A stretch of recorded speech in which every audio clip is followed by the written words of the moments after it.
ಅರಸರುಗಳ 2ನೇ ಗ್ರಂಥ ಅಧ್ಯಾಯ 10. ಸಮಾರ್ಯ ಪಟ್ಟಣದಲ್ಲಿ ಆಹಾಬನ ಸಂತಾನದ 70 ಮಂದಿ ರಾಜಪುತ್ರರಿದ್ದರು. ಯೇಹುವು ಆ ಪಟ್ಟಣದಲ್ಲಿದ್ದ ಜೆಸ್ರೇಲಿನ ಅಧಿಕಾರಿಗಳಾದ ಹಿರಿಯರಿಗೂ ರಾಜಪುತ್ರ ಪಾಲಕರಿಗೂ ಪತ್ರಗಳನ್ನು ಬರೆದು ಅವುಗಳನ್ನು ದೂತರ ಮುಖಾಂತರ ಕಳುಹಿಸಿದನು. ಅವುಗಳಲ್ಲಿ, ನಿಮ್ಮ ವಶದಲ್ಲಿ ನಿಮ್ಮ ಯಜಮಾನನ ಮಕ್ಕಳು, ರಥಾಶ್ವಬಲಗಳು, ಕೋಟೆ ಕೊತ್ತಲುಗಳುಳ್ಳ ಪಟ್ಟಣವೂ ಯುದ್ಧಾಯುಧಗಳೂ ಇರುತ್ತವಷ್ಟೆ. ಆ ಪತ್ರವು ನಿಮಗೆ ಮುಟ್ಟಿದೊಡನೆ ಆ ರಾಜಪುತ್ರರಲ್ಲಿ ಉತ್ತಮನೂ ಸಮರ್ಥನೂ ಆದ ಒಬ್ಬನನ್ನು ಆರಿಸಿಕೊಂಡು ಅವನನ್ನು ಅವನ ತಂದೆಯ ಸಿಂಹಾಸನದ ಮೇಲೆ ಕುಳ್ಳಿರಿಸಿ, ನಿಮ್ಮ ಯಜಮಾನನ ಕುಟುಂಬದವರ ಪರವಾಗಿ ಯುದ್ಧ ಮಾಡಿ ಎಂಬುದಾಗಿ ಬರೆದಿತ್ತು. ಅವರು ಬಹಳವಾಗಿ ಭಯಪಟ್ಟರು. 2 ರಾಜರು ಅವನ ಮುಂದೆ ನಿಲ್ಲಲಾರದೆ ಹೋದರು. ನಾವು ನಿಲ್ಲುವುದು ಹೇಗೆ ಎಂದುಕೊಂಡರು. ಅನಂತರ ರಾಜಗೃಹಾಧಿಪತಿ, ಪುರಾಧಿಕಾರಿ, ಹಿರಿಯರು, ರಾಜಪುತ್ರ ಪಾಲಕರು ಇವರು ಎಲ್ಲರೂ ಕೂಡಿ ಯೇಹುವಿಗೆ, ನಾವು ನಿಮ್ಮ ಆಜ್ಞಾರಾಧಕರಾದ ಸೇವಕರು. ನಾವಾಗಿ ನಮಗೊಬ್ಬ ಅರಸನನ್ನು ನೇಮಿಸಿಕೊಳ್ಳುವುದಿಲ್ಲ. ನಿಮ್ಮ ಚಿತ್ತವೇ ನೆರವೇರಲಿ ಎಂದು ಹೇಳಿ ಕಳುಹಿಸಿದರು. ಆಗ ಯೇಹುವು ಇನ್ನೊಂದು ಪತ್ರದ ಮೂಲಕ ಅವರಿಗೆ, ನೀವು ನನ್ನ ಪಕ್ಷದವರಾಗಿದ್ದು ನನ್ನ ಆಜ್ಞಾನುಸಾರವಾಗಿ ನಡೆದುಕೊಳ್ಳಲು ಮನಸ್ಸುಳ್ಳವರಾಗಿದ್ದರೆ ನಾಳೆ ಇಷ್ಟು ಹೊತ್ತಿಗೆ ನಿಮ್ಮ ಯಜಮಾನನ ಸಂತಾನದವರ ತಲೆಗಳೊಡನೆ ಬನ್ನಿರಿ ಎಂದು ಆಜ್ಞಾಪಿಸಿದನು. 70 ಮಂದಿ ರಾಜಪುತ್ರರು ಪಟ್ಟಣದ ಪ್ರಧಾನ ಪುರುಷರ ಪರಾಂಬರಿಕೆಯಲ್ಲಿದ್ದರು. ಪ್ರಧಾನ ಪುರುಷರು ಪತ್ರವನ್ನು ಓದಿದೊಡನೆ ಆ 70 ಮಂದಿಯನ್ನು ಹಿಡಿದುಕೊಂಡು ಅವರ ತಲೆಗಳನ್ನು ಪುಟ್ಟಿಗಳಲ್ಲಿ ಹಾಕಿ ಜೆಸ್ರೇಲಿನಲ್ಲಿದ್ದ ಯೇಹುವಿಗೆ ಕಳುಹಿಸಿದರು. ರಾಜಪುತ್ರರ ತಲೆಗಳನ್ನು ತಂದಿದ್ದಾರೆಂಬ ಸಮಾಚಾರ ಯೇಹುವಿಗೆ ಮುಟ್ಟಿದಾಗ ಅವನು, ಬೆಳಗಾಗುವ ತನಕ ಅವುಗಳನ್ನು ಹೆಬ್ಬಾಗಿಲಿನ ಹತ್ತಿರ 2 ರಾಶಿಗಳಾಗಿ ಹಾಕಬೇಕು ಎಂದು ಆಜ್ಞಾಪಿಸಿದನು. ಮರುದಿನ ಬೆಳಗ್ಗೆ ಅವನು ಅವುಗಳ ಹತ್ತಿರ ಹೋಗಿ ಎಲ್ಲ ಜನರ ಎದುರಿಗೆ ನಿಂತು, ನೀವು ನಿರಪರಾಧಿಗಳು, ನಾನಾದರೋ ನನ್ನ ಯಜಮಾನನಿಗೆ ವಿರೋಧವಾಗಿ ಒಳಸಂಚು ಮಾಡಿ ಅವನನ್ನು ಕೊಂದವನು. ಆದರೆ ಇವರನ್ನೆಲ್ಲ ಹತಿಸಿದವರಾರು? ಇಗೋ, ಆಹಾಬನ ಮನೆಯವರನ್ನು ಕುರಿತು ಸರ್ವೇಶ್ವರ ಹೇಳಿದ ಮಾತುಗಳೆಲ್ಲ ತಪ್ಪದೆ ನೆರವೇರುವುದೆಂದು ತಿಳಿದುಕೊಳ್ಳಿರಿ. ಸರ್ವೇಶ್ವರ ತಮ್ಮ ದಾಸನಾದ ಎಲೀಯನ ಮುಖಾಂತರ ಹೇಳಿದ್ದನ್ನು ನೆರವೇರಿಸಿದ್ದಾರಷ್ಟೇ ಎಂದು ಹೇಳಿದನು.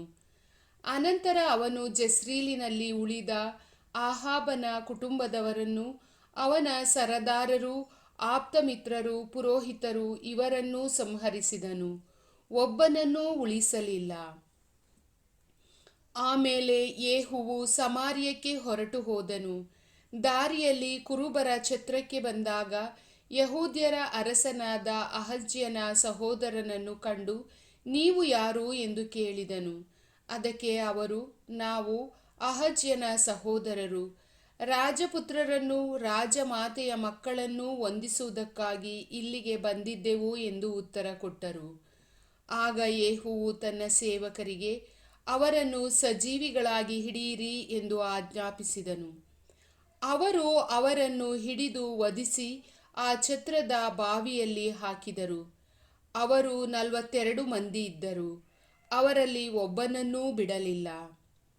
ಯೇಹುವು ಅಲ್ಲಿಂದ ಮುಂದೆ ಹೋಗುತ್ತಿರುವಾಗ ತನ್ನನ್ನು ಎದುರುಗೊಳ್ಳುವುದಕ್ಕಾಗಿ ಬಂದ ರೇಕಾಬನ ಮಗನಾದ ಯೆಹೋನಾದಾಬನನ್ನು ಕಂಡು ವಂದಿಸಿದನು.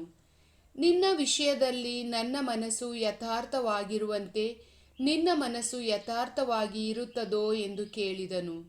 ಅವನು ಹೌದು ಎಂದು ಉತ್ತರ ಕೊಟ್ಟನು. ಆಗ ಯೇಹುವು, ಹಾಗಾದರೆ ನಿನ್ನ ಕೈಕೊಡು ಎನ್ನಲು ಅವನು ಕೈಕೊಟ್ಟನು. ಯೇಹುವು ಅವನನ್ನು ತನ್ನ ರಥದಲ್ಲಿ ಕುಳ್ಳಿರಿಸಿಕೊಂಡನು. ತನ್ನ ಜೊತೆಯಲ್ಲಿ ಬಂದು, ಸರ್ವೇಶ್ವರನಲ್ಲಿ ನನಗಿರುವ ಶ್ರದ್ಧೆಯನ್ನು ನೋಡು ಎಂದು ಹೇಳಿ ಅವನನ್ನು ಕೈಹಿಡಿದು ತನ್ನ ರಥದಲ್ಲಿ ಕರೆದುಕೊಂಡು ಹೋದನು. ಸಮಾರ್ಯವನ್ನು ಸೇರಿದ ನಂತರ ಅಲ್ಲಿ ಉಳಿದಿದ್ದ ಆಹಾಬನ ಸಂತಾನದವರನ್ನೆಲ್ಲ ಸಂಹರಿಸಿಬಿಟ್ಟನು.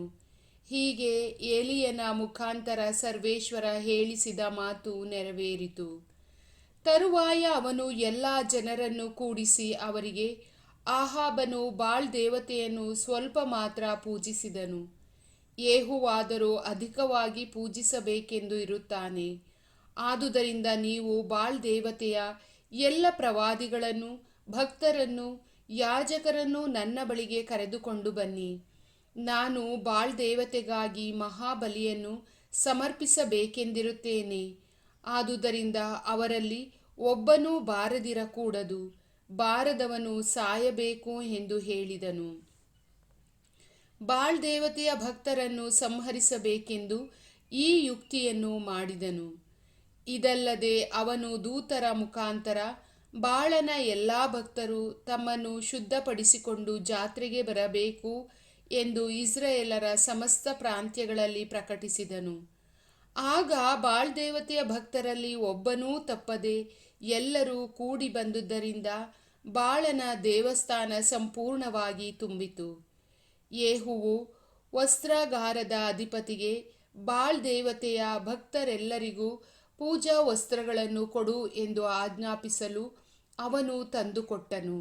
ಅನಂತರ ಯೇಹುವು ರೇಕಾಬನ ಮಗ ಯೆಹೋನಾದಾಬನೊಡನೆ ದೇವಸ್ಥಾನವನ್ನು ಪ್ರವೇಶಿಸಿ ಬಾಳ್ ದೇವತೆಯ ಭಕ್ತರಿಗೆ, ಸರ್ವೇಶ್ವರನ ಭಕ್ತರು ನಿಮ್ಮ ಮಧ್ಯೆ ಬಂದಿರುತ್ತಾರೋ ವಿಚಾರಿಸಿ ನೋಡಿ, ಬಾಳನ ಭಕ್ತರು ಮಾತ್ರ ಇಲ್ಲಿರಬೇಕು ಎಂದು ಹೇಳಿದನು.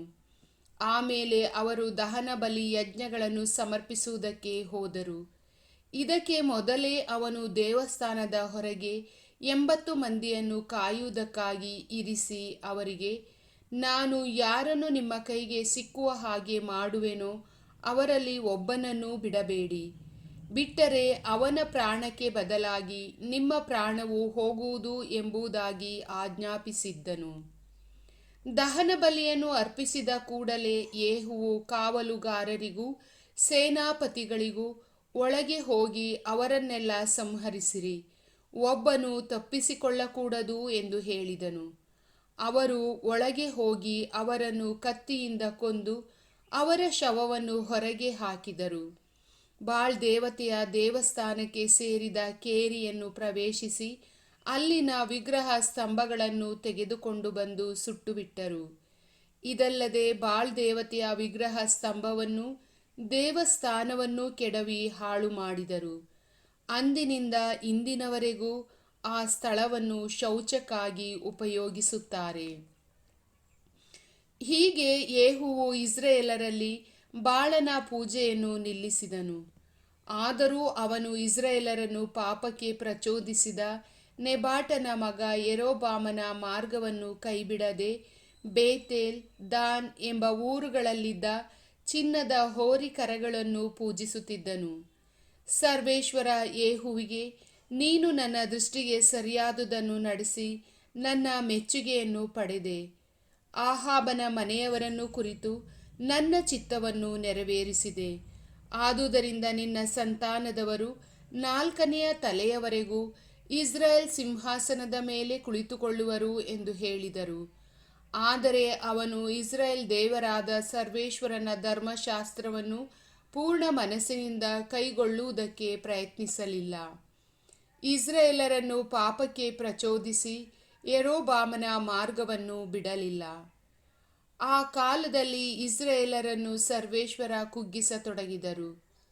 ಅಜಾಯೇಲನು ಬಂದು ಜೋರ್ಡಾನಿನ ಪೂರ್ವ ದಿಕ್ಕಿಗೂ ಆರ್ನೋನ್ ತಗ್ಗಿನ ಆರೋಯೇರ್ ಪಟ್ಟಣದ ಉತ್ತರ ದಿಕ್ಕಿಗೂ ಇರುವ ಗಿಲ್ಯಾದ್, ಬಾಷಾನ್ ಪ್ರಾಂತ್ಯಗಳಲ್ಲಿ ವಾಸವಾಗಿದ್ದ ಗಾದ್, ರೂಬೇನ್, ಮನಸ್ಸೆ ಕುಲಗಳವನ್ನೂ ಬೇರೆ ಎಲ್ಲ ಪ್ರಾಂತ್ಯಗಳಲ್ಲಿರುವ ಇಸ್ರಾಯೇಲರನ್ನು ಹಿಂಸಿಸಿದನು. ಯೇಹುವಿನ ಉಳಿದ ಚರಿತ್ರೆಯೂ ಅವನ ಶೂರ ಕೃತ್ಯಗಳ ವಿವರವೂ ಇಸ್ರಾಯೇಲ್ ರಾಜರ ಇತಿಹಾಸ ಎಂಬ ಗ್ರಂಥದಲ್ಲಿ ಬರೆದಿರುತ್ತವೆ. ಅವನು ನಿಧನನಾಗಿ ಪಿತೃಗಳ ಬಳಿಗೆ ಸೇರಲು ಅವನ ಶವವನ್ನು ಸಮಾರ್ಯದಲ್ಲಿ ಸಮಾಧಿ ಮಾಡಿದರು. ಅವನಿಗೆ ಬದಲಾಗಿ ಅವನ ಮಗನಾದ ಯೆಹೋವಾಹಾಜನು ಅರಸನಾದನು. ಯೇಹುವು ಸಮಾರ್ಯ ಪಟ್ಟಣದಲ್ಲಿದ್ದುಕೊಂಡು ಇಸ್ರಾಯೇಲರನ್ನು ಆಳಿದ್ದು 28 ವರ್ಷ. ಪ್ರಭುವಿನ ವಾಕ್ಯ.